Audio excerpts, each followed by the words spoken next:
Public Yemeni #1.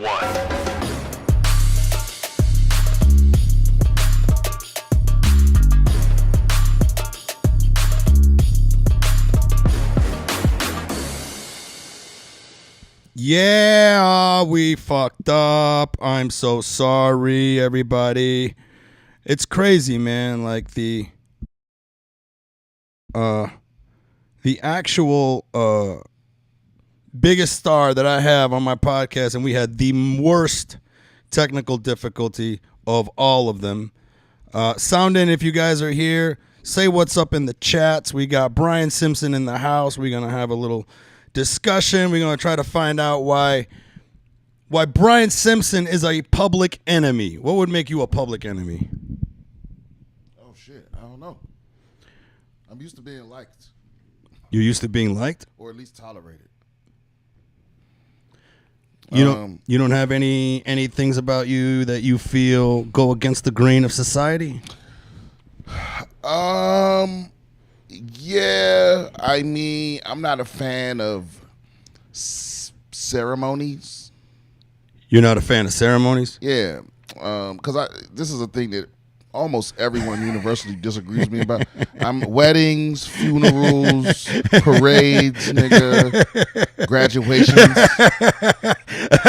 I hate that shit too, bro. I hate things I hate pageantry. I hate things that are for oh show yeah, me too, and bro. take forever. Yeah, I was talking about this last night. I was like, yo, if you invite me, listen, the worst wedding I ever been to and the best wedding I ever been to, the biggest difference was how long the ceremony was.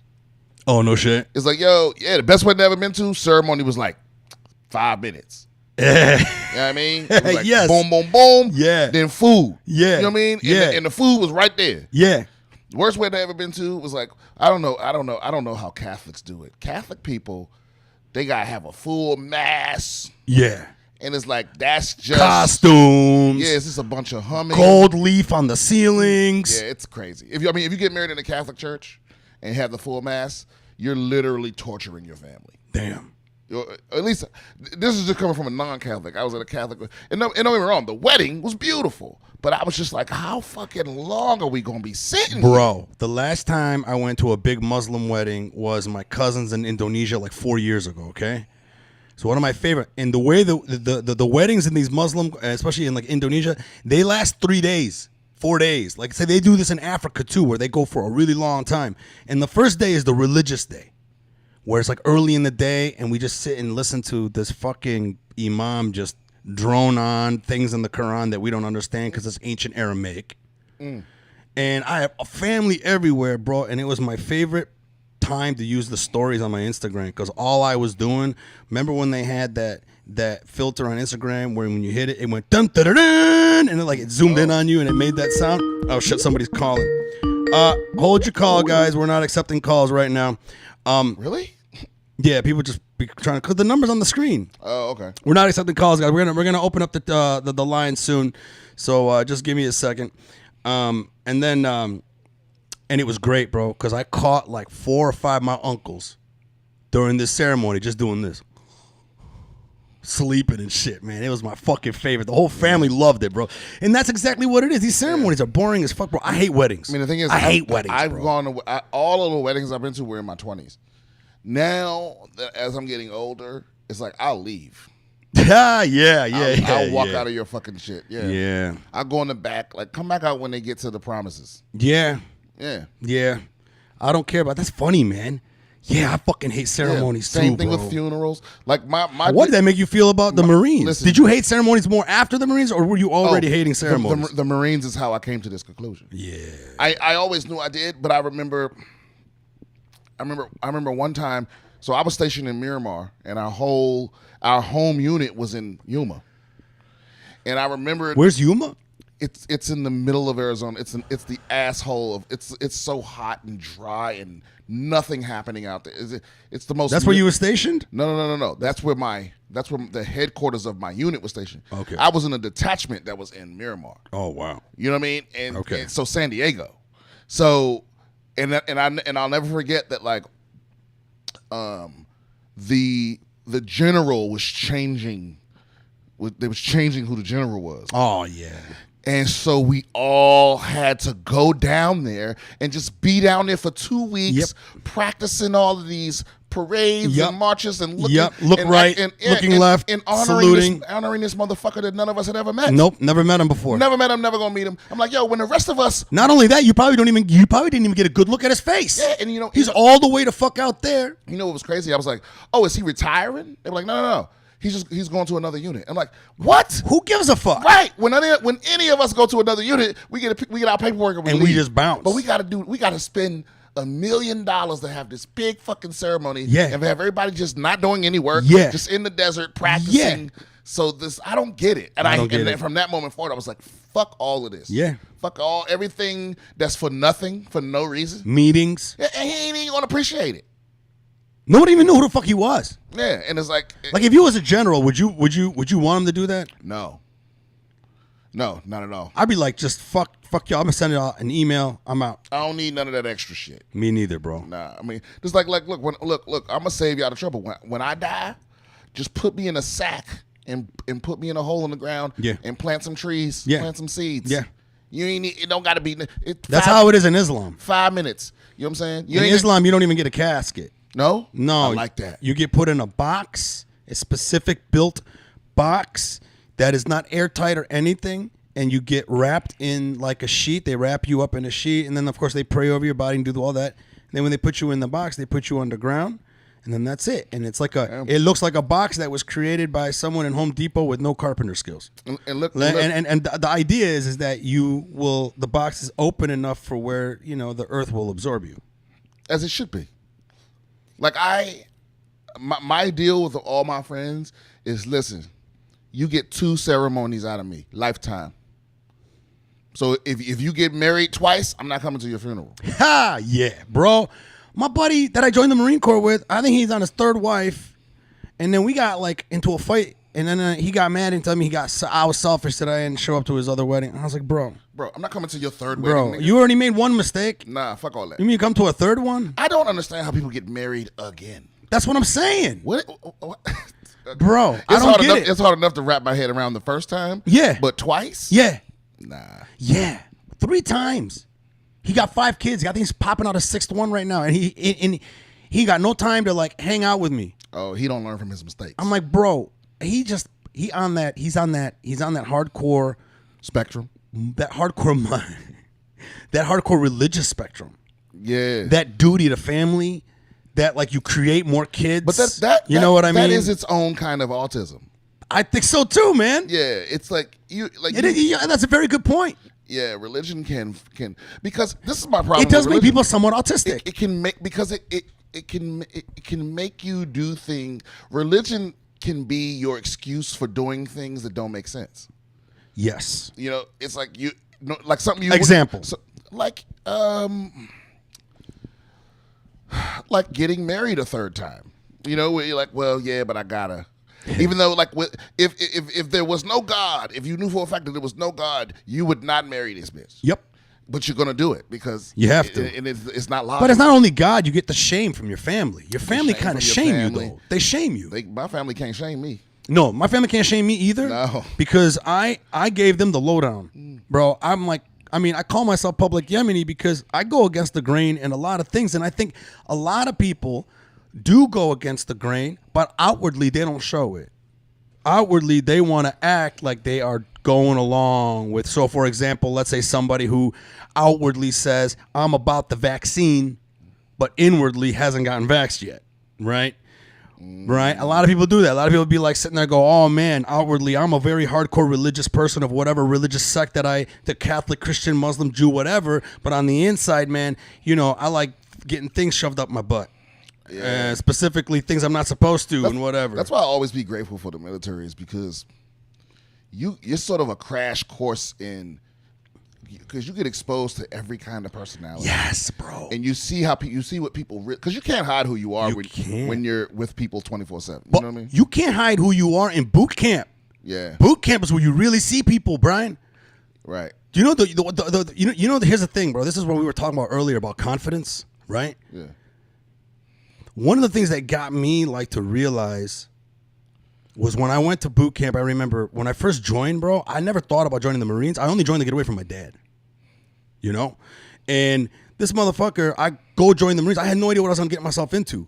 In my eyes, I was like, I'm just going to be surrounded by nothing but alpha dudes. Like these hardcore alpha motherfuckers. That's in my mind, right? Yeah. Then we get to the airport, the final airport, where now you're in this airport terminal with all the fucking Marines that are going to be in your cycle in Paris Island, right? And you see every single one of them. And some of these motherfuckers are cock diesel guys from Brooklyn and the Bronx with tattoos and shit like that. And then you get to see them cry. Yeah. You get to see them scared. You get to see the guy that you thought that was the most intimidating, the one crying out for his mom, and he wanted to swim off the island. Yeah. You know what I'm saying? And then the nerd that looks like a little bitch, you find out he's a fucking psychopath. You know what he I'm don't saying? say shit, but man, when he loses his fucking mind, goddamn. He does all the obstacles, just all arms. Right, exactly. The fuck? Or the little short Filipino guy, his last name was Sipti Pavong, but they wouldn't call him that because it's too difficult, so they just called him Shitathon. And that motherfucker would save us in obstacle course classes because whenever we had to go up the rope, he was so small, he was the fastest one to get up there. Oh, wow. He was just like, he didn't have to use his fucking leg. He was like, You still friends with? I ain't friends with nobody from boot camp. I got one guy that I'm friends with at boot camp, plus the guy that I joined with. Oh, wow. Yeah. One guy I actually saw it from boot camp. Yeah. There's one dude I would like to that I want to meet and apologize to. Who's that? There's this guy named Jort. Okay. And he was real effeminate, but he was also like the strongest person in our platoon. He was feminine? Effeminate. What's effeminate mean? Same thing, just like he wasn't feminine in like his mannerisms or anything, but just the way he talked. He was like he was That's a word for how someone talks? Feminine? effeminate. Effeminate. How do you spell that? E-F feminine. So there's an effeminate. Effeminate. Effeminate. Yeah, it just means feminine tendencies. Okay. And he so it was just like he just had a weird accent because of where he was from. Where was he from? It's some part of Germany. Okay, because with his name like that, I was picturing it was gonna be like Germany. Yeah, or something. it was Jordt.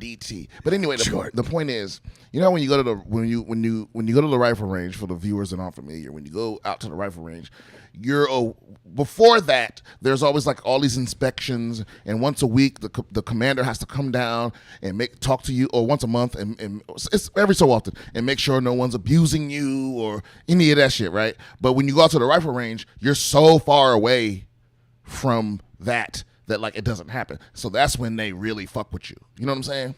And we get out there to the range, and you know, chow is like fast. You know, you got 30 seconds to eat. Yeah. That kind of shit. You got 10 seconds. 10, 9, 1. You're done. Yeah, right. And so we get out there, and our slick, savvy drill instructor, I forget his fucking name, but he talked like this. He talked like the coach from I forget, you know, the famous college football coach, but he talked like this right here, you know. And he come out and he goes, "So word on the street is, one of you is sneaking food from the chow hall." Now everybody else could tell that this was some kind of trick. Like, he just done it so many times that he knew someone was going to do it, because everybody hungry than a motherfucker. Like, he's done this enough So times. basically, he didn't have any proof. He just knew someone's going to feel guilty enough to be like, I did it. And everybody else is like, what? Who the fuck would do that? That's insane. I'd rather be hungry than get caught with some food, nigga. You know what I'm saying? And this motherfucker Jort, "It was me, sir." Oh my God, bro! And the whole platoon was like, "Oh, come on!"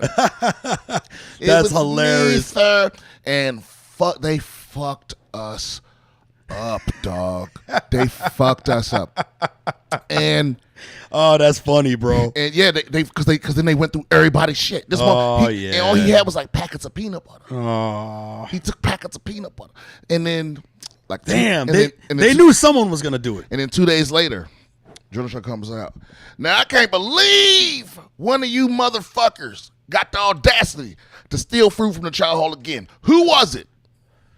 it was me, sir. Again. Again. And all y'all know what the game is, or not yet? What you? Yeah, of course.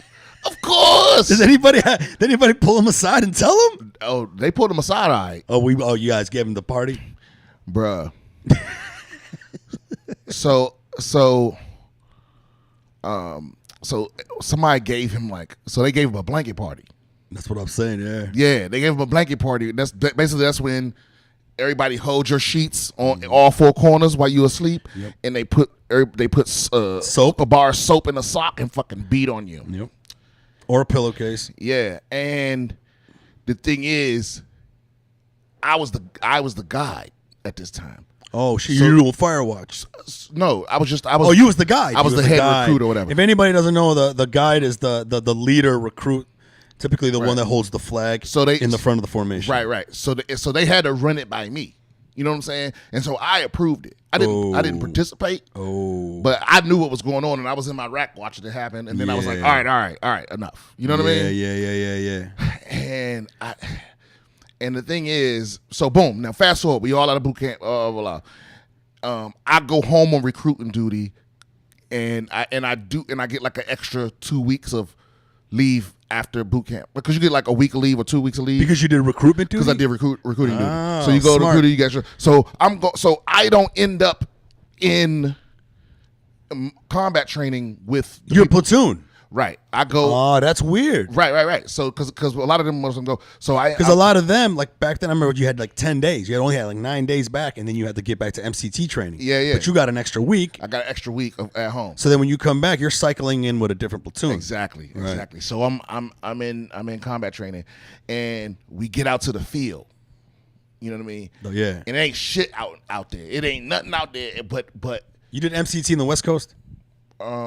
No, on the East Coast. So you did Paris Island, then you did Lejeune, yeah. Yeah. Okay. So me too. So then we get way out in the field, and what they don't tell us is that there's a night coming where there's like a movie and games and a ice cream truck. That's right. So you're out there for a week or two, just miserable. No one tells you to bring money.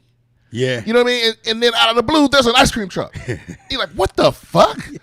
Right? So everybody's scrambling, getting their little change together. You know what I mean? All this, boom, boom. And you're there with the platoon in front of you and the platoon behind you. So I get up to the ice cream truck, and man, and let me tell you something.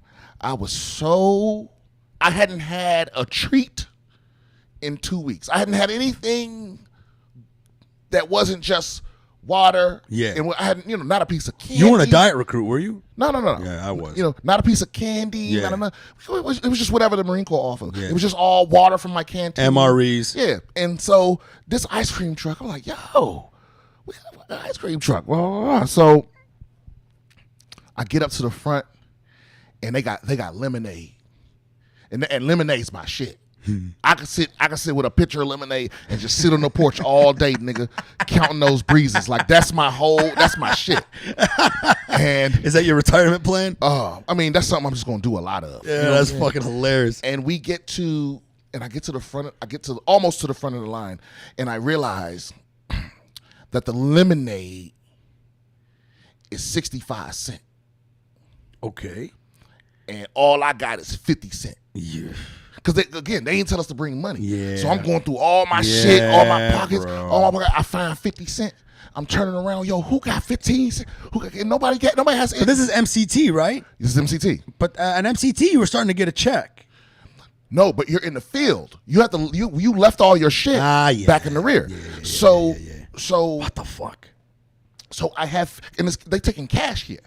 You know what I'm saying? So it's like, I got 50 cents. I'm looking around, blah, blah, blah.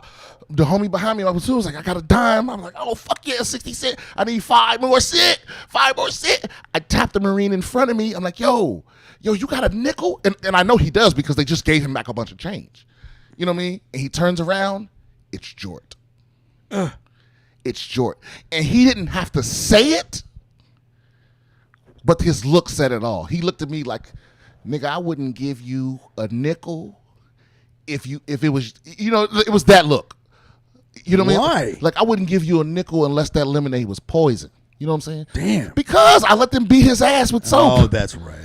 You know, he still held it against you, huh? He probably still mad about it to this day. Damn. And have you tried finding that guy? No. Do you think you want to? Yeah, I do. Because what if he still holds that grudge and he wants to hurt you? Then we gonna have to see what's up. Yeah. I mean, how's he gonna hurt me? Let's get him on the podcast. Call Jordan.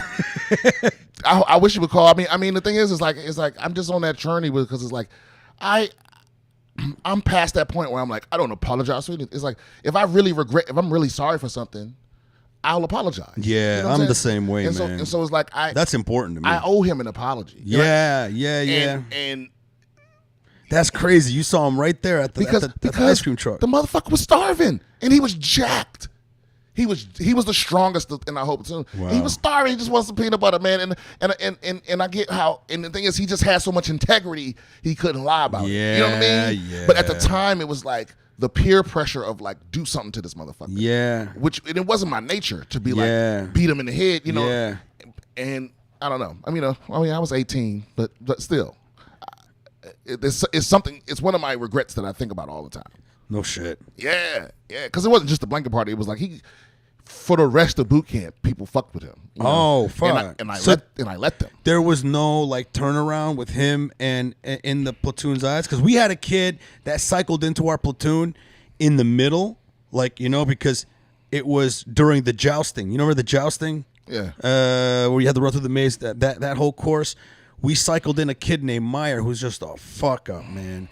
He was the type of guy in the morning, every formation, one regular boot, one jungle boot. You know what I'm saying? Next formation, he's got the right boots on, but he don't got his fucking the elastics. You know what I'm saying? Come out, one sleeve's down, one sleeve's up. I'll be at the back of the platoon because I'm one of the shortest ones, and then of course left shoulder, boom, and I'm like, he's the only one that's on the fucking right. Oh yeah. And he just be fucking up and getting us all in the trouble. We were fucking living it up until this motherfucker showed up, and then I didn't participate, but they fucked him. Up. I gave him a lot of psychological fucking around. So instead of me actually hitting him, I would come up to him and I'd bully him like psychologically. Be like, motherfucker, you better get your fucking shit together, unless I'm gonna get all these motherfuckers on you and shit. And sooner or later, man, it got to a point where I was lucky, man. We was in a platoon where we ended up coming together. Well, yeah, that's to help him. We all started dressing his ass now. But that's what I'm saying. It's your responsibility. See, that's what I didn't realize at the time. It's like, it's your responsibility. That's what leadership is. Yeah. It's not fuck him up. It's get him straight. Yep. You know what I'm saying? And that's what we ended up doing. Exactly. So first, a bunch of guys tried to fuck him up. That rattled him. And then that rattled him so much that all of a sudden we had to fucking come together and be like, look, man, we're done getting punished with you, okay, dude? So before you fucking go out, you check in with me. You fucking everyone check fucking Meyer. And then it got to the point, man, when he started feeling confident. It was a weird thing. He started growing to be more relaxed, and then he started fucking up less. So it was really funny that a lot of it was this anxiety, psychological chatter that was in his own anxiety-riddled head, right? Oh, yeah. And it wasn't until he realized everybody was here to help him, then all of a sudden he relaxed, and then he kind of locked in. I was like, God damn, bro. Well, that incident made me a better leader. I bet. You know? Yeah. The Marine Corps in general. Yeah, because later on, we had another dude fuck up even worse than that. Where it was like, you know how you do the competitions? Yes. The other thing? Against the other platoons? So you have okay, guys, so... You're talking about against the other platoons, right? Right. So there's a training company, and within the company, there's 3 series, and within the series, there's 3 platoons. So the platoons all compete for the series guidon, which is the flag. Yeah. So there's a trophy every competition, and the platoon that wins gets the flag. Gets the flag. So I'm the guide. I carry our platoon's flag, and then if we win, whoever does the best. I'm the guy in the front left. I carry the platoon's flag, yes. And the guy on the right carries the series flag if we have it. Yes. And my platoon was smoking everything. Yeah. We had that motherfucker the whole time. That's awesome. And then the very end, we get to it's the drill competition. And okay, yes, the drill competition is the how good the platoon can snap and take orders with the rifle, and do all the commands, with the rifles in unison. And I remember because I joined boot camp at in the off time, because most people join during the summer because it's right after school. Okay, but I went in March. Okay, so Yeah, that is so an the, off so the time. platoons, our platoon wasn't like 190 people or nothing like that. It was. And so my point is, it gave us odd numbers. So there were only 3 squads to the platoon, and so little shit that would normally you had to teach it different, all of the moves and shit. And I remember one of my drill instructors, and this is how I really got on his good side for the whole time. This nigga gave me pizza one time. You know what I'm saying? Because I looked at the drill manual and it was like hidden language about what 3 platoons would do, and it was this weird thing to open ranks with only 3 squads, or like to the winds and all. I those remember shit. seeing that, bro. And we figured it out, and so you know how so the drill instructors from each platoon had like rivalry. Sure. So we was marching by another platoon. He would give this command that only we knew how to do because we practiced it from the manual and just show off and they knew, bruh, they had no fucking chance. Yeah. So we would smoke their ass, and I forget what the command was, but it was open ranks. It was open ranks, but it was a. I used to do a lot of fancy shit with the open rank stuff. I used to love marching a platoon. You enjoyed it too? Oh yeah. Isn't it fucking fun, and bro? I got to do it a lot too. And then so hold on.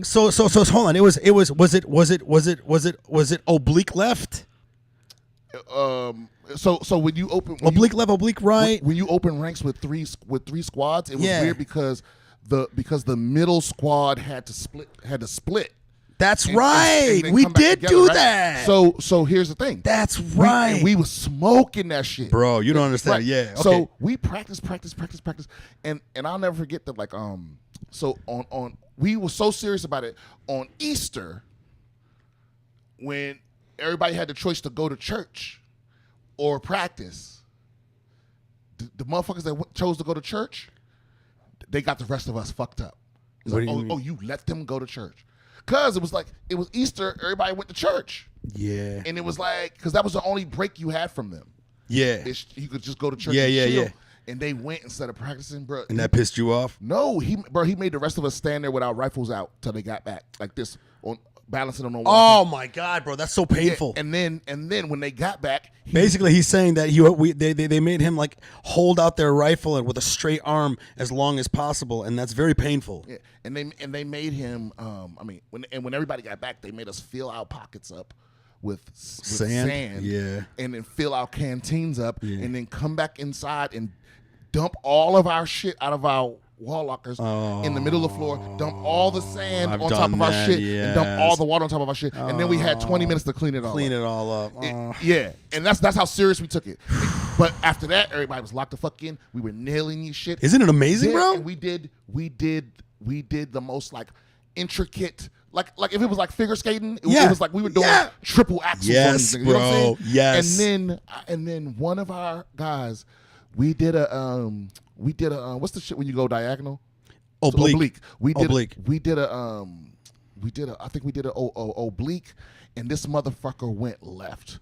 So you went oblique right, and he went oblique left. He went left in the competition. Oh, and no. We would have been the first platoon to smoke everybody. But he fucked it up. And he made a mistake, man.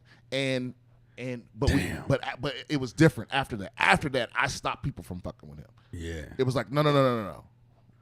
We came together. You know what I'm saying? Yeah. Which I think you learned your lesson from Jort. Made Jort even more upset. Because with him, it was already too far gone. It was too far gone for me to be like, let's stop. Yeah. With Jort, you know what I mean? But anyway, I learned that lesson there. That's interesting, bro. That's really interesting, man. Yeah. Like right there, you're just showing us how, you learn from a past mistake to make yourself. It was the equivalent of like the Patriots' perfect season, and then they lose in the Super Bowl. Yeah. And it was definitely someone's fault. It was like, there is someone to blame, and it's him. Yeah, bro. And God damn. And when it happened, I felt so bad. I felt so bad because everyone else didn't know what happened yet. Yeah. Because we were going the right direction. Yeah. You know what I'm saying? Yeah. It wasn't until he crossed someone in the rank that they're like, where the fuck you going? No, because we went that way and he went this way. Oh, okay, exactly. Well, it all depends. Like, was he on the outer? If he was on the outer side, he was in the back of my squad. That's why. And he was in the back of. But if he was in the middle, everyone would have saw that. Yeah. Or if he was on the other side and then he had to cross. Yeah, and they I think what fucked him up was he was on the outside and he thought us to go this way. If there was another squad there, he would have saw it and he would have turned. Does that make sense? Yeah, I mean, he must have been on the outside squad. You know, the thing is, I don't think we're talking Marine Corps shit here. I don't think we even asked him why. I don't think I even ever figured out what happened. I think he just thought he heard left. He was so He's probably nervous and shit. But the thing is, none of us had ever made that mistake before. Oh man! And we've been in boot camp now for however many 10 weeks, 11 weeks. Yeah. No one had ever done that. It was like, but you weren't running it. You weren't running the thing that the drill instructor was running the squad, right? Oh yeah. The drill instructor was running the squad, and we practiced and we knew the order. Yeah. We were doing things and it was like, how you make that? How you go left? Yeah. But he did, and it's like so. We. You know what was really funny about the marching thing was seeing how, and I remember a lot how we went from a platoon that couldn't get in sync, and then how in sync we were with the marching once you went down like towards the end. I remember one time we were about maybe a couple of days from graduation in boot camp, and we were marching back from the chow hall, okay? And there was another new boot platoon being processed, and they were all lined up in a place that we were typically going to march. So then the drill instructor right obliqued us to situate us to have half the platoon on the sidewalk and the other half on the grass so that we would get away from that other platoon, but we stayed locked in whatever. And we were so locked that only half of us were on the sidewalk. And that drill instructor saying to the new boots, listen to them. Listen. Half of them aren't even on the fucking concrete. Listen to that shit. You know what I'm saying? It was just like, and hearing this drill instructor police these new guys that just got there that can't get their marching right. And here I am with this platoon that I'm so honed in with. Even Myers is in fucking lockstep. And that was like a good compliment, man. I remember hearing that going, fuck, we are locked in. You know, that was like an epiphany of how polished we were. Yeah, it's to accomplish something. And I think that's the first thing I'd ever really been a part of. Yeah. You know, like that I felt like I was good at. You didn't do sports? I did a little bit of sports, but I moved so much that like it didn't last. I never won no championship or. Just put the phone like in front of your mouth a little bit. Yeah. The phone? The microphone. Oh yeah. You're kind of like doing it back here. I never been on no.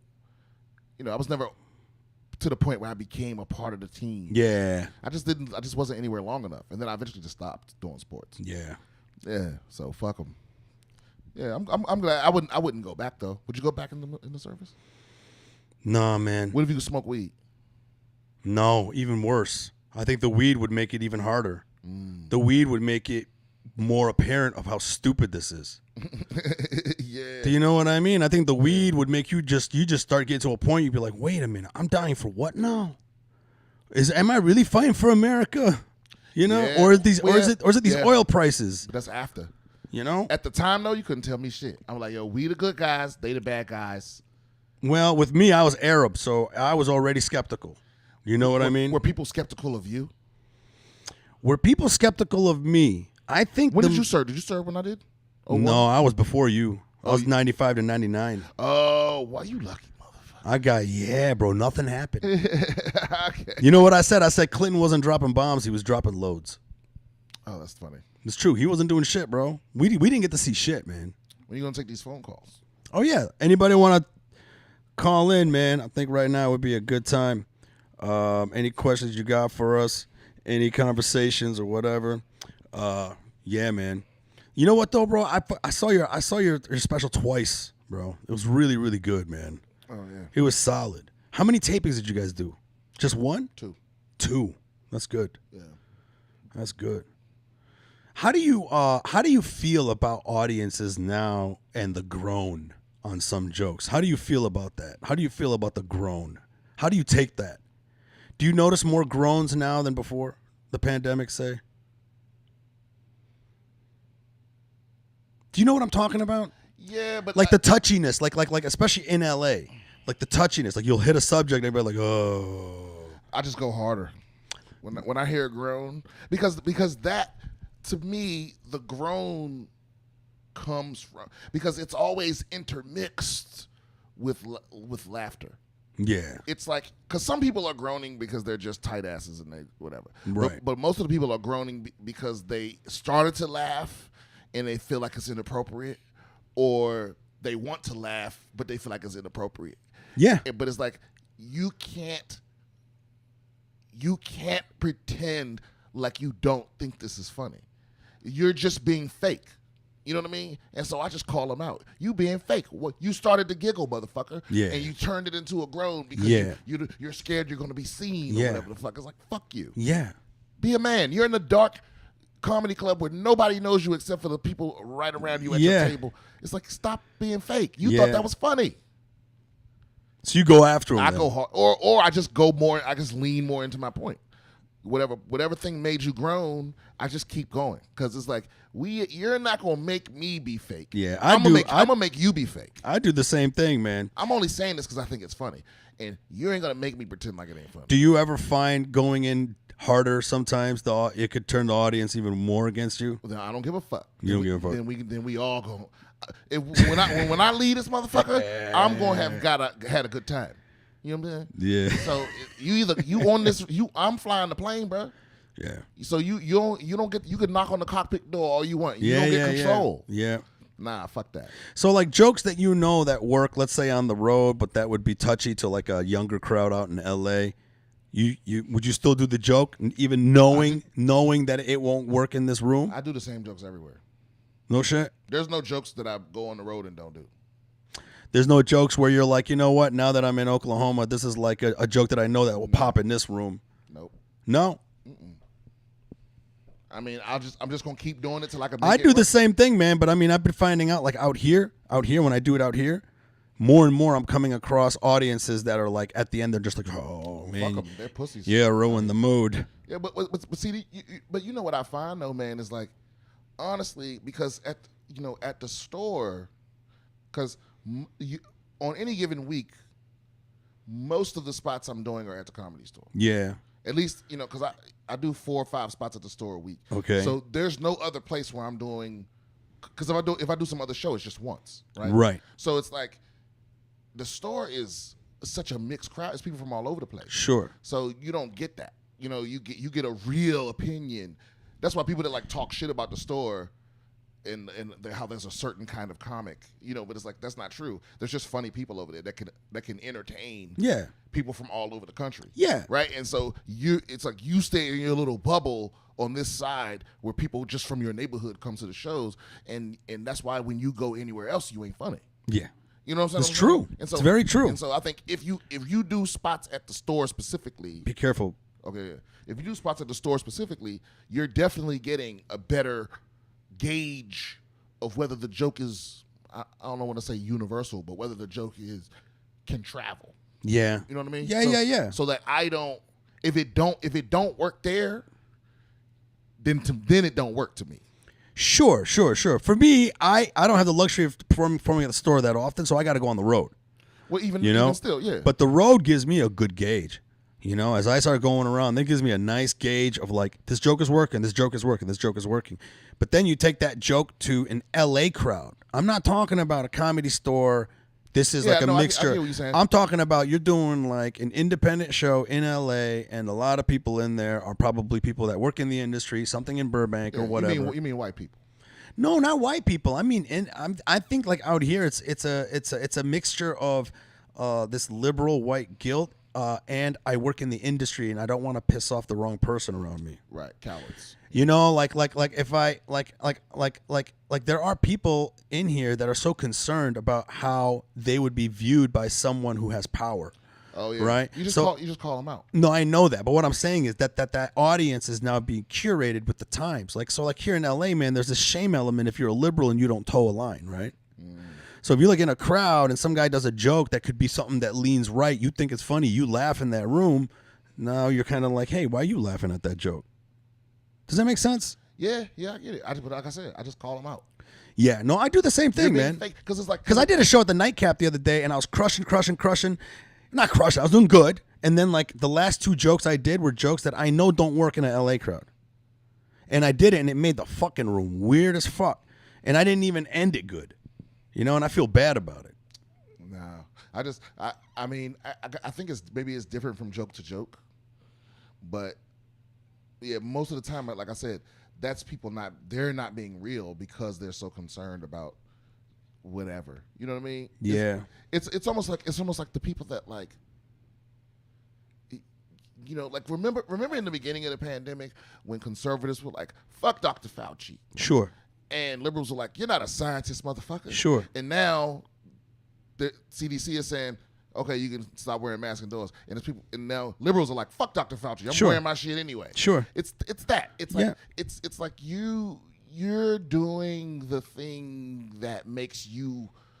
It gives you points for your side In your echo chamber. right? And it's like.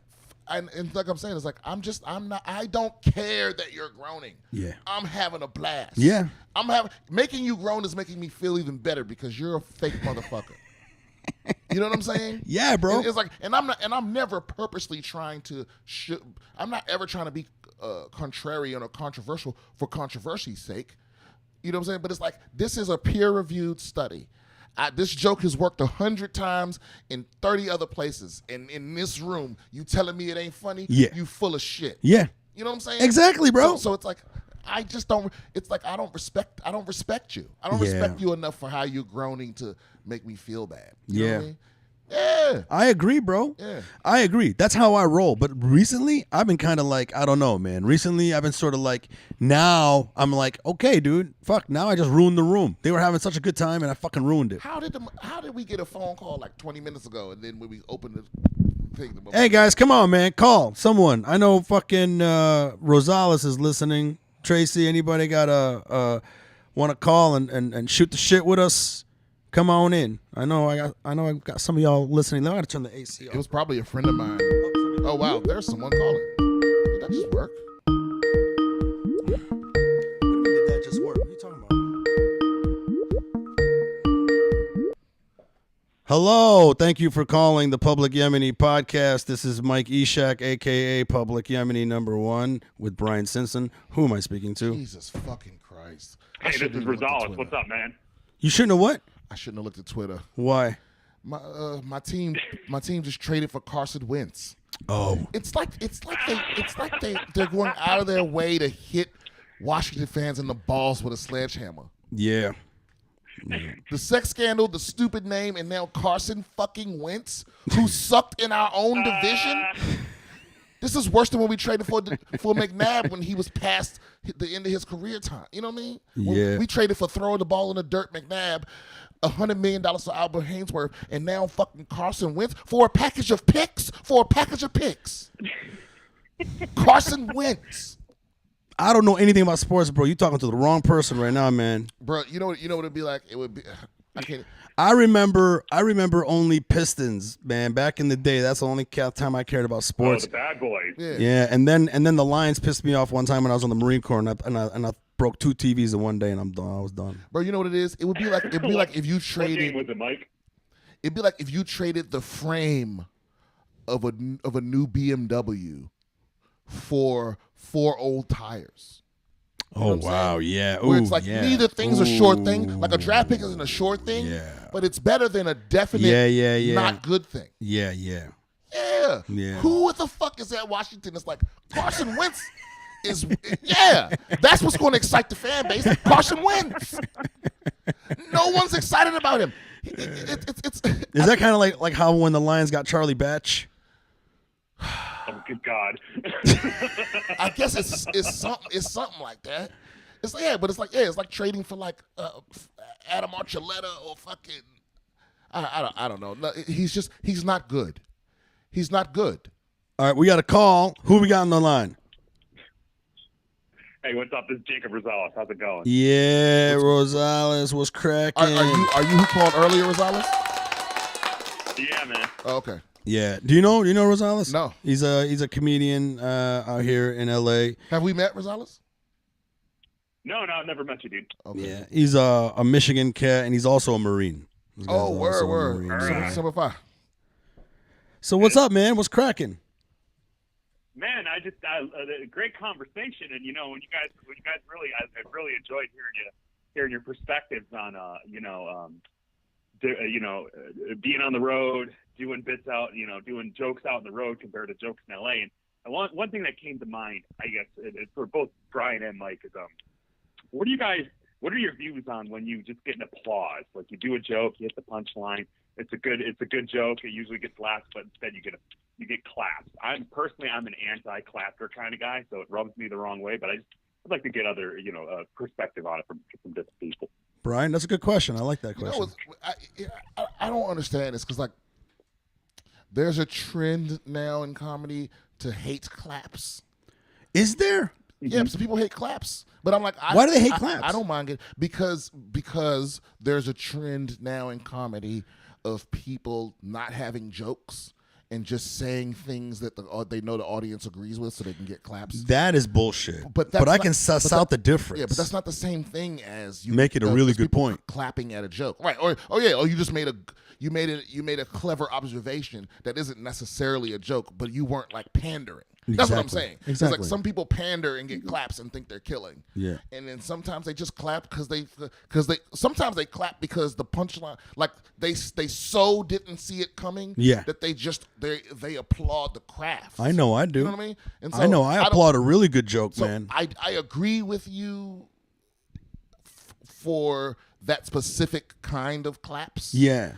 Okay, I think they call it clapter. Clapter, that's what he said. That's what Jacob just said. But to me, it's just clapter is just claps that come from pandering. Yeah. Other claps are great because you know what those other claps are called? An applause break.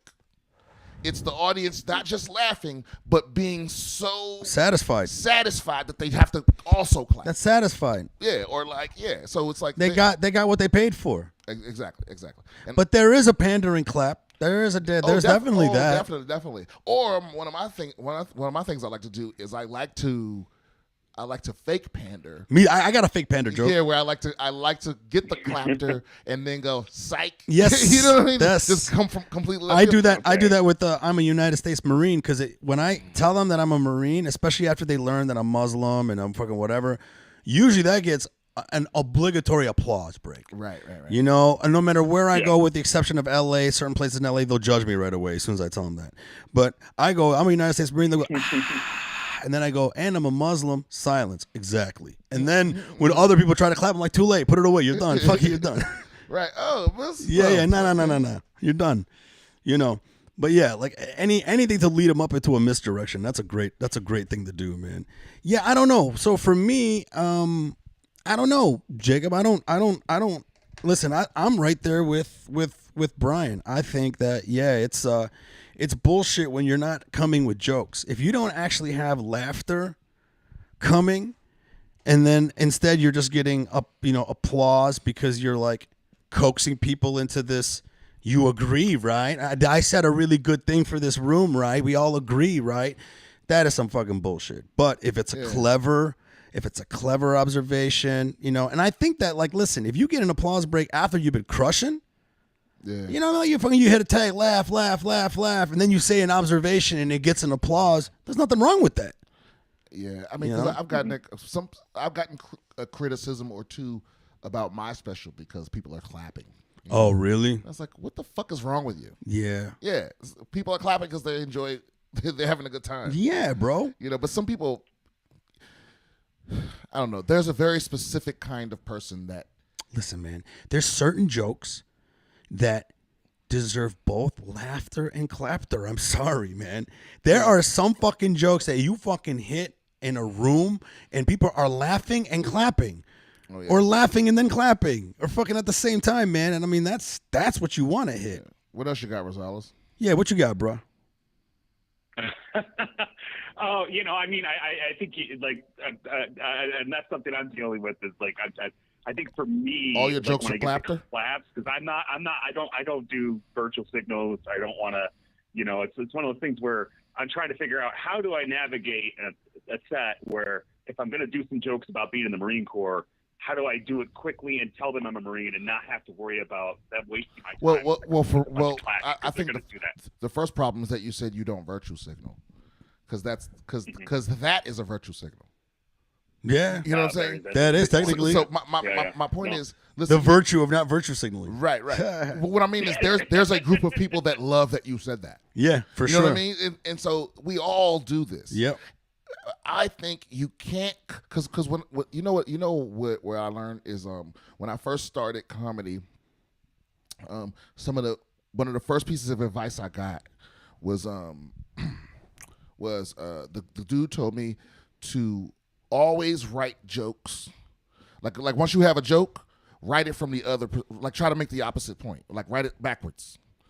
You know, if you have a joke From the other perspective. yeah, like if you have a joke that makes a point, Yeah. try to Do the make counterpoint. try to make the other point Sure. as a joke too. And even if a lot of times what'll happen is that's the funnier joke, or what'll happen is you'll make your original joke better because you'll understand more. It's almost like you know how they say You now have a better vantage point. right, like you know how they say you can't really understand your enemy until you love them. Sure. It's that. It's like Sure. until you understand the Sure. opposite side, because then you can break them down. Sure. You can play around and go anywhere with Sure. it. But when you put up that barrier for yourself and go, I will not fucking. It's like that's where the wall is. Yes. It's a wall that you're putting up. And then when it comes to comedy, that's a very interesting exercise too, because then you're also gonna probably find other misdirections for the counterpoint that fucking will help Yeah. you make a joke for your original point. Exactly. That's what I'm saying. Yeah. You basically have access to like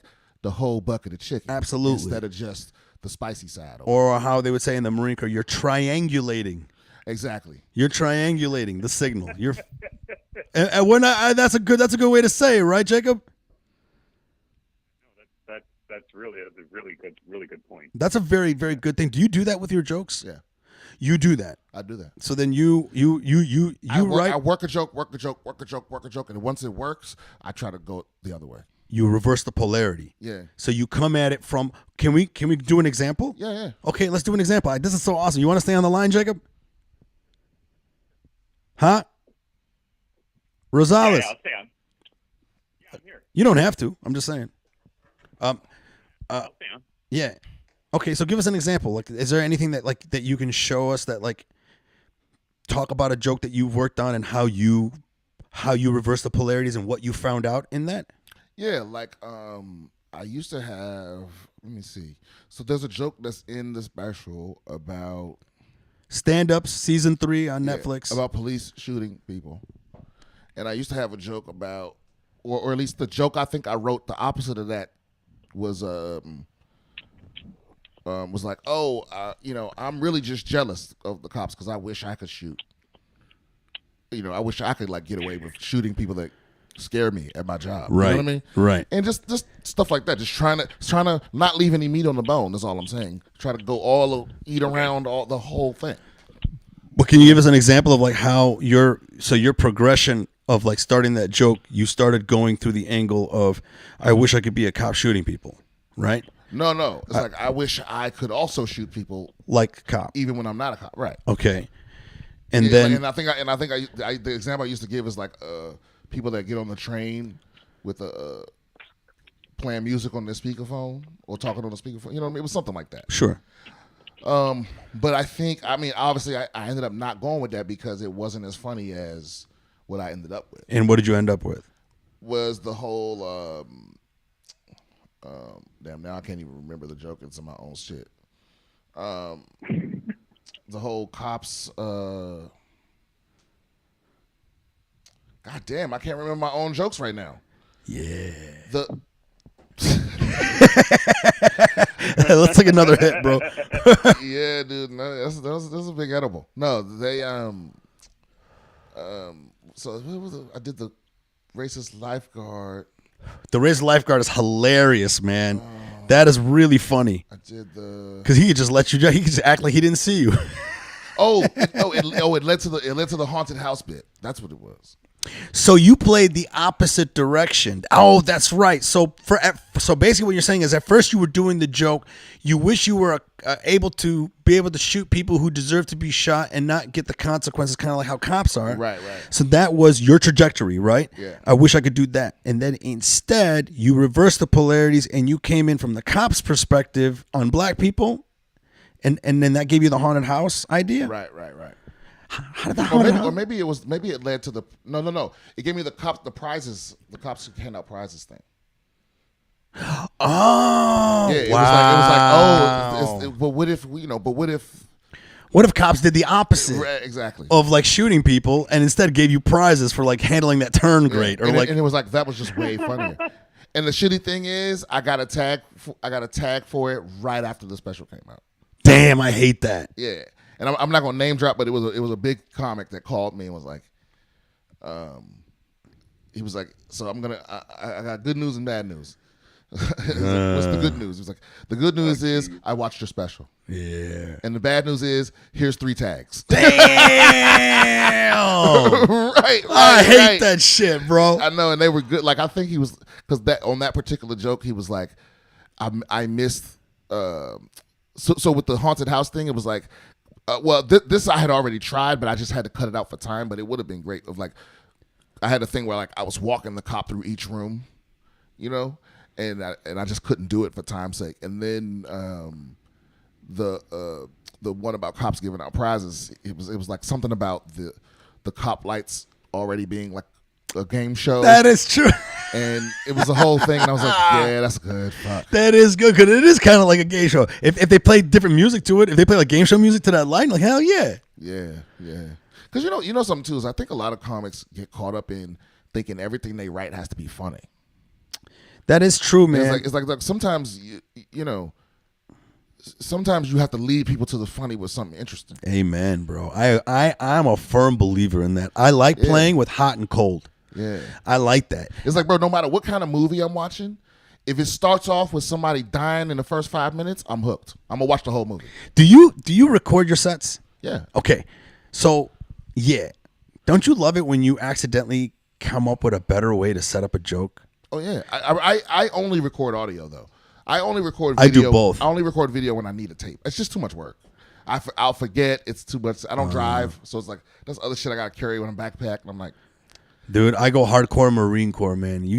My bag is falling apart because it's got cables. I got microphones. I got cameras. I got tripods. Look, I got this.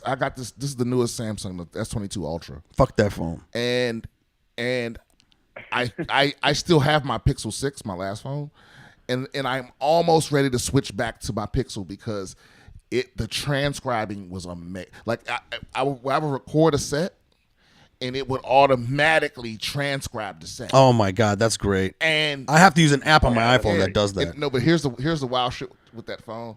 It will automatically transcribe my set, and if I just saved it, which I did all the time, instead of naming it, it would name it automatically based on the location. The time. No, just based on the words that were in there that it heard the most in the first 20 seconds or something. That's great. And but then what did it name one of them? And then one day I'm showing somebody the cool feature, and I open up the list of the sets, and it's just like dick, kids, Marine Corps, dick, kids, people, dick. It was so funny, dude.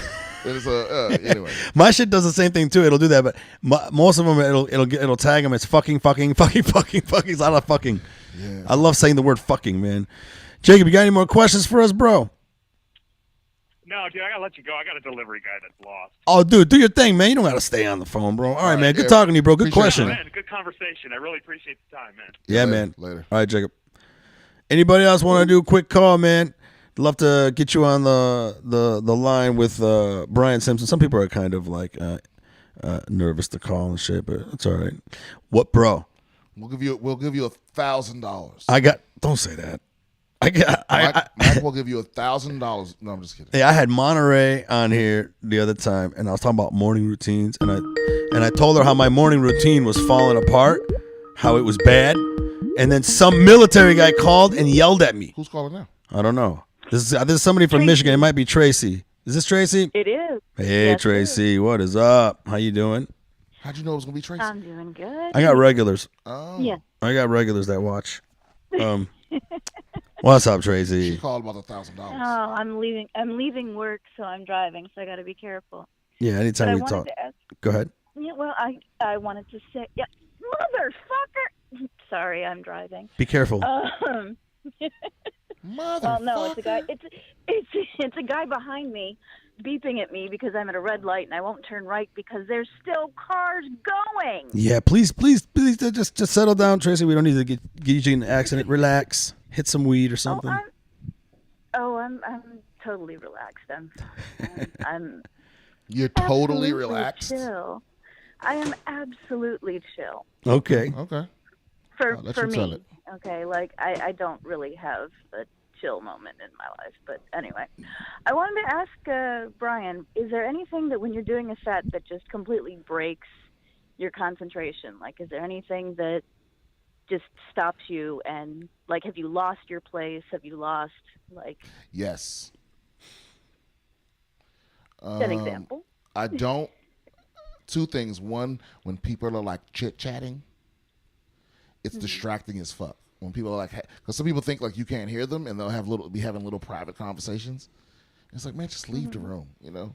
Or my big thing is, and this is the reason why I don't like to smoke right before I go on stage. Like if I'm gonna get high, I gotta do it like way before because I don't, or whatever drug. I don't like the drug to kick in while I'm on stage.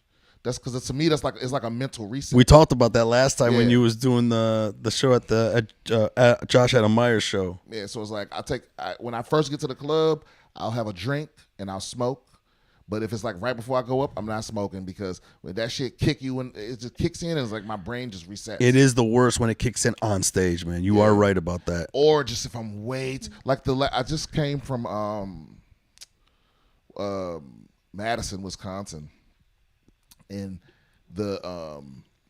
somebody brought me some edibles. Oh, I got people in Madison. Okay. Yeah, and he said that he didn't tell me what milligrams they were, but I was like, it's probably 10, 20. That's a mistake, bro. I took a half a bite of one. Like the thing is, homemade edibles are you don't know how much you're getting. Yeah, you don't know what's in each piece. Scary. That little bite could have been 250 milligrams, bruh. When I tell you, you. It was a struggle. It was a struggle to get through my set, bro. I was so high, I could barely keep my eyes open. I could barely remember the next joke. Oh, no. I still got through it. Did you say that any jokes twice? I've done that before. I've never done that. I've done that once. Oh, yeah, that's what I'm afraid of the whole time. I'm afraid of like, oh, shit. Because I have thought to myself, did I say that already? But I know I didn't. Nah, man, I actually did do that. I remember I hit the punch. I'm like, I said that joke before, and they all started laughing. I was like, man, this weed is fucking good. The thing is, if you do call it out, man, that's the key. The key is just to call it out, right? Be honest about it. Yeah. You know. But you're right. Yeah, those. No, I've got a friend out in Fenton that she makes the butter and whatever because she grows, and then she has this like teapot looking thing that I don't even know what it does, but apparently she can make all kinds of like different syrups and butters and oils and all kinds of stuff from it. And oh shit! You get brownies and stuff from her, and it's like, okay, so how strong is this? She's like, I don't know. Be careful. Yeah. I don't fuck with those anymore. I need my shit that's made in the lab. Exactly. I need to know this is 10 milligrams. This square is 10 milligrams. Yeah. Exactly. I want to know what strain it is. I want to know the titrates. Exactly. I want to know everything. Oh, you're white people about it. You want to know the titrates, the terpenes, and all that fucking shit. I want my cereal to come in some sealed packaging with logos and all that. Yeah. Lie to me. You can even lie to me. You know, I want the warning from the Surgeon General that I am not supposed to give this to people under, 12 years of age. You give me some shit that's wrapped in saran wrap talking about this is my own recipe. I'm not eating that shit. No, fuck that. I'm throwing that on the street, bro. Yeah, I'm gonna give it to somebody. I'm gonna give it to a rat. It's like the barbecue. It's like going to somebody's barbecue. I don't eat everybody. Take everybody's edibles. No, man, I ain't fucking with edibles no more. That's what I'm saying, man. Like, I mean, listen. I may be like, people think I'm tough and shit, man. I'm a pussy when I eat edibles, man. People think you're tough? Yeah. Some people really think I'm more tough than I am. They give me more credit. I know. They just I guess the way I carry myself and how I talk. People used to think I was tough when I was still in shape. Oh. Now people go. You were a Marine? Yeah. I was fat for a minute, man, a few years ago, and then I just started getting lean. But I think like people assume you're a Marine, whatever. They just like even the other day I was like talking, I was hanging out in front of the Improv, and then Julia was like, yeah, me, Nick, and a bunch of other comics were talking about, what if this place like got shot up or whatever, like somebody came against, and then she goes, well, everyone would just hide behind Eshaq, and I'm like, well, thanks a lot. What the fuck? What do you think I'm gonna do, bro? I'm gonna fucking push you in front of that gun. What are you talking about? You're a human shield, man. Yeah. Isn't that like part of like Yemeni DNA? No, that's Marine Corps, man. The Yemenis, man. I mean, shit, Yemeni DNA. You're talking about collateral damage. I grew up in Dearborn, man. You know what I'm talking about. Oh yeah, for sure. I know. I know you're not being racist, Tracy. I get it. I'm trying my best to be a woke individual. But, we don't want you to be woke. We just want you to be real. If you're racist, I want to know you're racist. Just get it out of the way. You can be woke and real. I mean, I guess you can be woke and real, but most people who like scream woke, man, that they're the worst kind, man. They're not even trying to be really woke. They just want you to think they're woke. Does that make sense? Yeah. I mean, I'm never gonna go drinking my own pee. I had a girl on here who was drinking her pee, bro. That's insane. Who? Davina Joy. Do you know Davina Joy? Oh yeah, Davina. You know Davina? Yeah, she used to work at the store. She used to work at the store, man. Yeah. What do you mean? She drank her own pee like on a dare? No, bro. That's what she's like. doing. You had her drink it. You had her drink it live on the pod. She was gonna try to do it live, but I'm like, you're not bringing pee in my apartment. Fuck that. Well, but what? You better check her purse when she comes over your place. But what did she like? Did she lose a bet to you or something? She might have a little like Tupperware thing in her purse. Yeah, Tracy, I'm gonna try to explain it to him. So basically, so I had her on I met her at a show that was run by libertarians. Okay, libertarian, bunch of people, whatever. It was a fun little show, whatever. Meet some cool people. Okay, and then I met her there, and I was like, hey, what's going on? And then I found out she was like really woo woo and whatever, and I was like, and she was funny, man. She was funny in like a really crazy way. And I was like, hey man, I'm doing a podcast this week. Come on. So she comes on, and then she tells me about how woo woo she is, and she goes and sees this guy every once a week. His name is Red Eagle. He's some dude that can channel this spirit from the 9th dimension called Red Eagle, and then she talks to Red Eagle, who's from the 9th dimension, who can see her soul and tell her things about herself. And I'm like, you're out of your fucking mind. You're out of your fucking mind. So, and me being the very from the 9th dimension. Listen, bro. So then I asked everyone on the podcast. So then after that, I was like, okay, you know what? I'm going to go with you to this Red Eagle thing just to prove to you that you're paying some guy that's taking her. She's so like bought into the religion, Brian, like her cognitive dissonance is what really intrigued me to bring her on to the second podcast. So on the way to the Red Eagle thing, for me to see how she's losing her money to this guy who pretends he's talking to this person in another dimension and is telling you things about your life and talking in soliloquies and riddles, and you pay him $50 for this shit. So anyways, on the way there, she tells me I'm doing urine therapy. And I'm like, what the fuck is that? She goes, I'm drinking my pee. It's supposed to be very good for you. Then I had to bring her on the podcast again. And bro, that second podcast just really solidified how out of her mind she is, bro. She's a mess. She is a what the hot mess. Because listen, she is a dumpster fire hot mess. But she's pretty. She's very cool. No. But she's very cool. She's very cool. She's very cool. Here's the thing. She's a dumpster fire hot mess, as in terms of how you're like how you can see she's hungry for answers, and she'll do crazy things for those answers to give herself some type of anchor in life. But when you meet her, nothing she does is malicious. She never hurts anybody. She's always very nice and helpful and fun. I make fun of her. I think she's ridiculous. She laughs at it. I can't believe this. I haven't seen because I mean the last time I seen her, she was rock climbing and yoga. I mean, now she's rock climbing, yoga, seeing some guy called Red Eagle in Malibu who lives in a mansion, who says that he can channel this guy called Red Eagle from the 9th dimension. And to her, you know what she tells me? She goes, the reason why she knows it's real is because he can hold that accent for more than 2 hours. Okay, but is he the one? Your face is my face. You know what? I can be in bed with a guy and fake an orgasm for 10 minutes. Hey. Yeah. And you can fake a squirt. You just pee. And dog, so can every British actor. Every British actor can hold an accent for 2 hours. So what did you say? I said every British actor can hold an accent for more than 2 hours. That's what I'm saying. No, but no. That's what I told her. But no, hold on. You know what she said? She goes, "No, that's not true. These movie actors hold an accent in between takes. When the takes are over, they don't have to hold the accent anymore." Not old boy from There Will Be Blood. Listen, bro. Listen, man. Listen. Let me tell you very carefully, bro. Nothing you say to her, if you watch that podcast, the second one, bro, how's this? Then I told her, I'm like, how is this real science? So she goes and pulls up a website on her phone. She starts reading this stuff that's supposed to be science. I give her a second just to talk about without being interrupted. In the meantime, I start search PubMed. You know PubMed, where a lot of the publications for science articles are actually on. So she's droning while I'm trying to find any urine therapy in science. Hard to find shit. I found one little thing. Then all of a sudden she's reading this stuff. She's reading. Then I stopped her. And I go, Davina, I'm just going to stop you in the middle of you droning on reading from this page. I go, something tells me that you're reading some bullshit. She goes, no, this is science. I go, this is science? I go, where are you getting this from? She goes, shirleyswellness.com. And I go, hold on a second. I go, shirleyswellness.com? I go, please do me a favor. Scroll down to the bottom of that article. Hold on, Tracy. Scroll down to the bottom of that article, I told her. What are they selling you? It sounds to me you're reading an article that's trying to sell you something at the bottom. She goes, I didn't buy anything from this site. I go, scroll down to the bottom. What is it? I went to the site. Scroll down to the bottom. They're selling 4 books on urine therapy. Hold on a second. And then when I told her, I go, can't you realize you're being manipulated by this site to buy the book?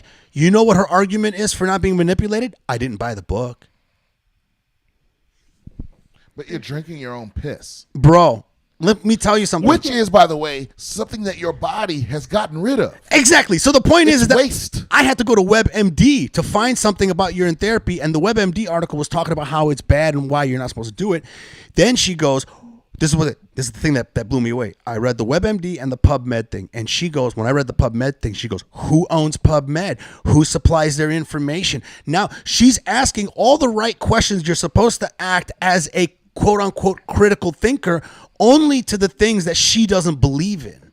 She doesn't want to hear the WebMD site because the WebMD site to her doesn't fit her narrative. She doesn't want to hear the PubMed site where actual science is publishing articles. No, she wants to go to shirleyswellness.com and say that she's not being manipulated because she didn't buy the books that Shirley's trying to sell you. Man.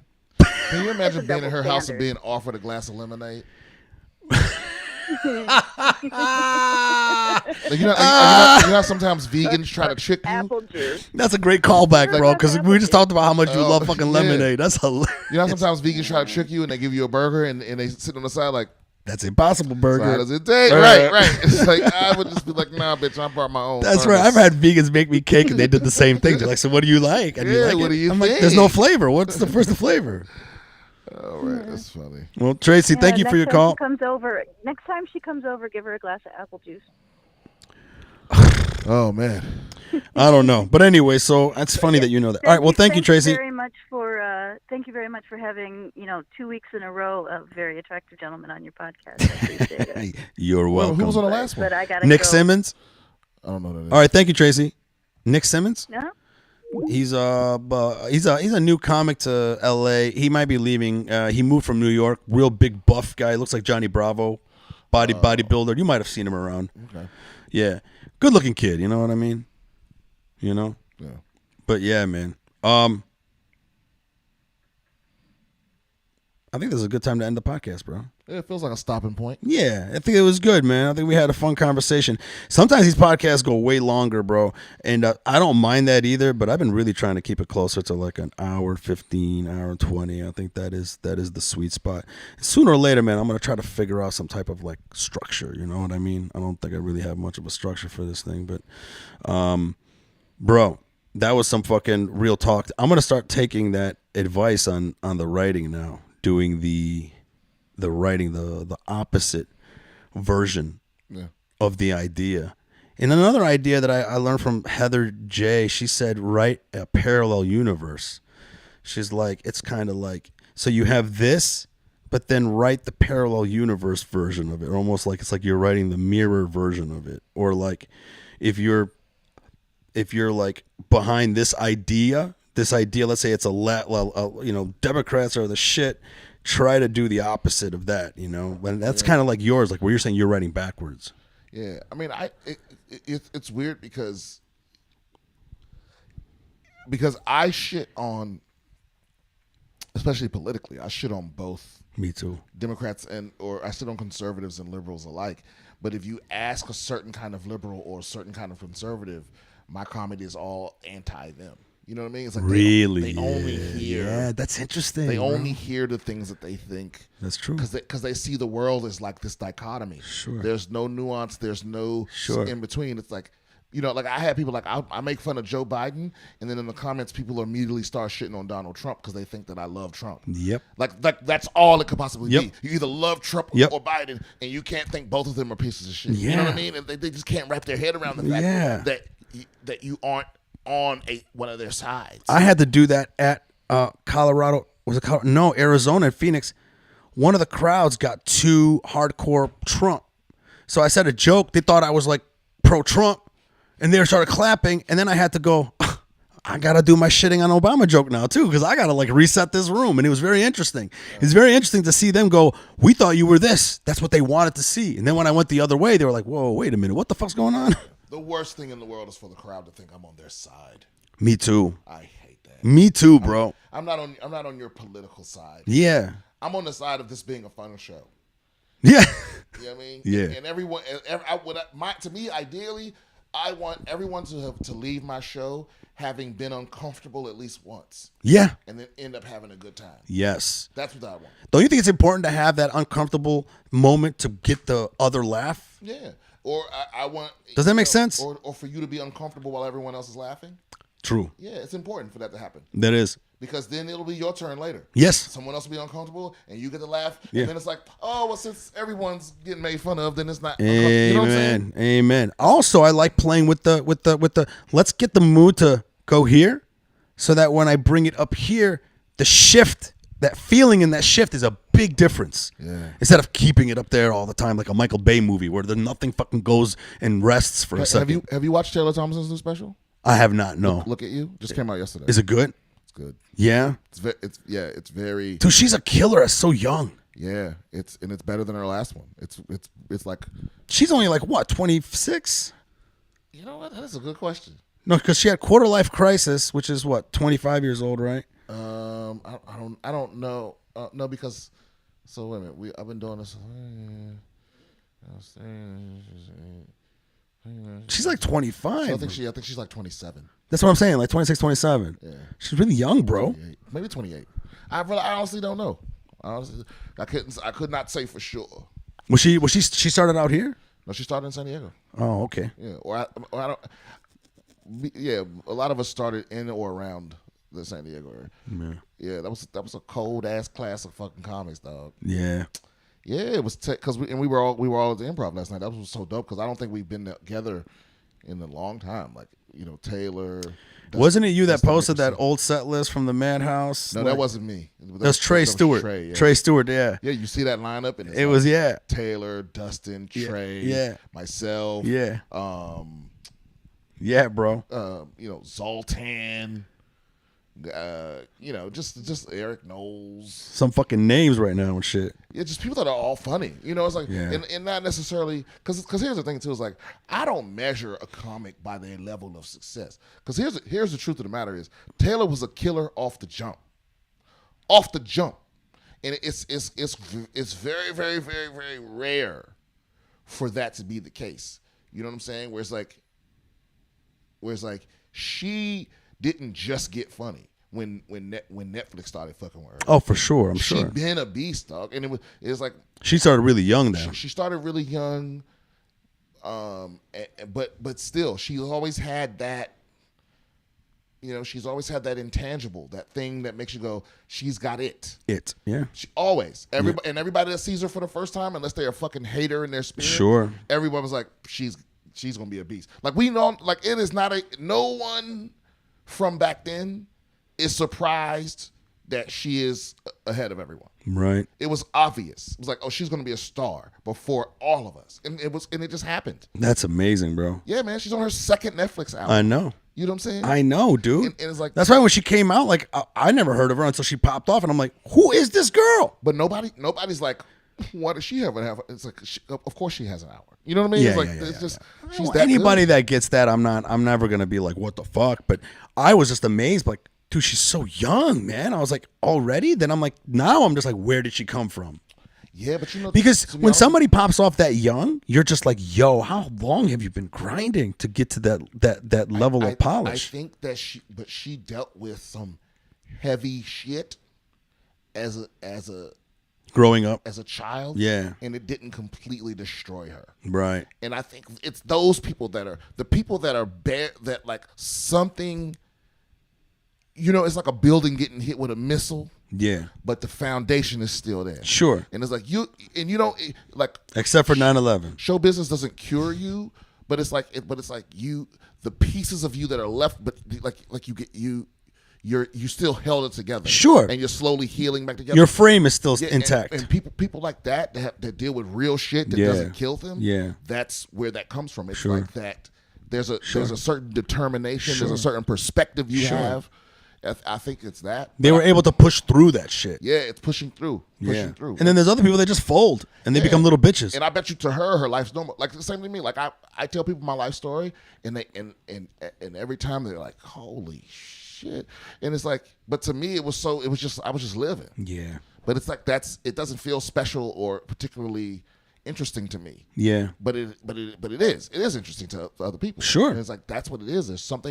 There's a confidence that comes with having to be Shit on. an adult sooner than others, or dealing with adult problems before all your peers. That's why I'm glad I joined the Marines, man. Yeah. My parents tried to shelter me. Oh, really? Yeah. They tried to make my life. My dad made my life hard by being strict, but, you know, was just trying to not to let me out the house too much. I joined the Marine Corps to get away from him, to see some danger, to fucking actually live life. You know what I mean? Motherfucker was trying to keep me home all the time. I was like, fuck that shit. But I'm glad I did it, because that just expedited my process, my experience, man. Right? When you say that, expedite the fuck out of it. Expeditiously. All right, guys, we're gonna end this podcast. Brian, thanks so much for coming on, Thanks for bro. having me, man. Bro, it was fucking some real shit, man. I wish we would have like started the conversation when we first walked in, man. I gotta like try to figure out how to do the podcast that way, you know. But any announcements you want to give anyone before we sign off? not And sit yet. back so they can see your face real quick. Any like show dates, Yeah, just go to podcast. Just go to BrianSimpsonComedy.com or go to my link tree. My podcast is relaunching tomorrow, so check out the YouTube Congrats. channel. And also, you'll see the clips and stuff get posted. And I'm BS Comedian on social media, and you can do all that also from my link tree. So. Yeah, BS Comedian on Instagram's easy way to find him. I think BS Comedian on Twitter also. Yeah.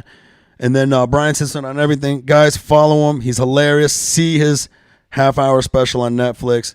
This guy's a fucking beast, man, and he's blowing up. All right, brother. Let's get it. Public Yemeni #1.